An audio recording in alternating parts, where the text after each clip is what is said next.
Man, this movie has a star-studded cast. Batman, Lois Lane, Hawkeye, Katniss, and Rocket Raccoon. No, I am not letting that go. Cue title scene.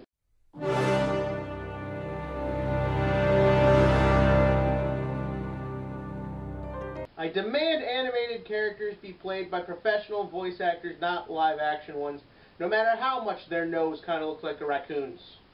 But we'll worry about that later. I'm sure I'll have many more times to complain about Guardians of the Galaxy. But right now, it's time to complain about American Hustle. And are there a lot of complaints to make? Not really. That's right, people. This film is like a 95% approval rating on Rotten Tomatoes. People are saying it's one of the best movies of the year. Do I think it's that? Sort of. Not gonna lie, like with yesterday's review of Summer Wars, this is another movie that I think is a little bit too over-bloated for its own good. And I'm saying that with a grain of salt, because this is based on a true story, well, sort of based on a true story, they tell you that. But then it sort of comes into the question, what really happened, what are they adding, what's there just for the sake of being there. This is, once again, another complicated movie to review, but not a hard one to talk about, so don't worry, this won't be so long. But it does warrant talking about, and the most important thing to talk about, the performances. This is definitely a performance-driven movie. I mean, this is a David O. Russell film. He did The Fighter. He did Silver Linings Playbook. He got punched in the face by George Clooney.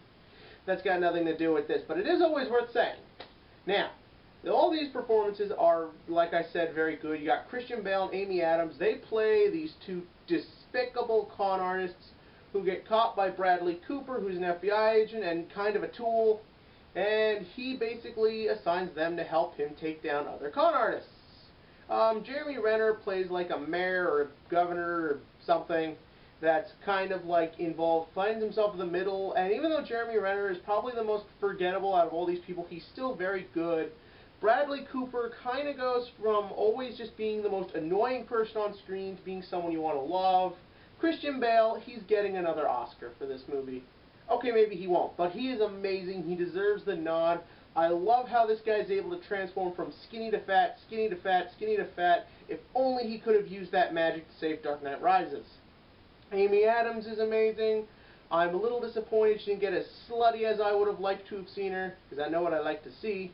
And finally, we kind of get to our problem character, Jennifer Lawrence. Don't get me wrong, I love Jennifer Lawrence. She's great in The Hunger Games, great in Silver Linings Playbook, smoking hot. She is insanely hot in this movie.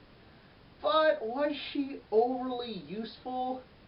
Not really. You literally could have cut out a good half her scenes and the film wouldn't be much different.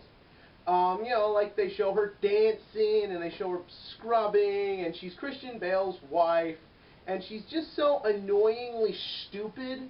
And she's very fun. She gets really fun in the second half of this movie. She's very, like I said, fun.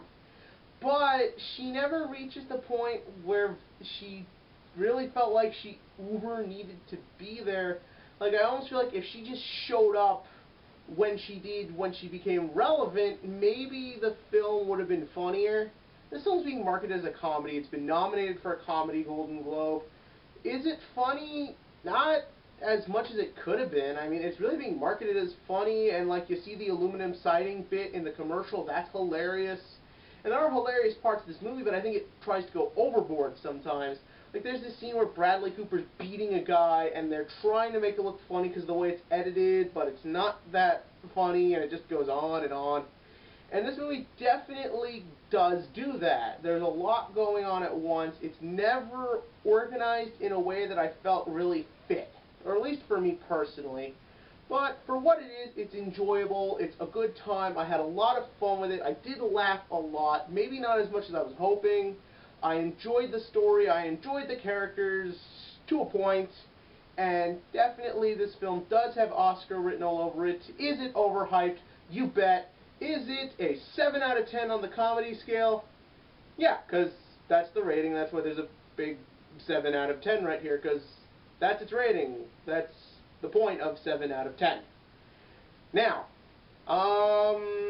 comment below. Tell me which one of these people are you most interested in, because these are 5 very leading actors and actresses.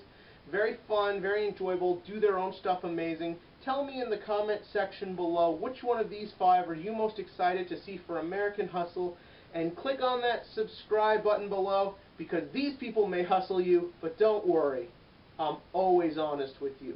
Always.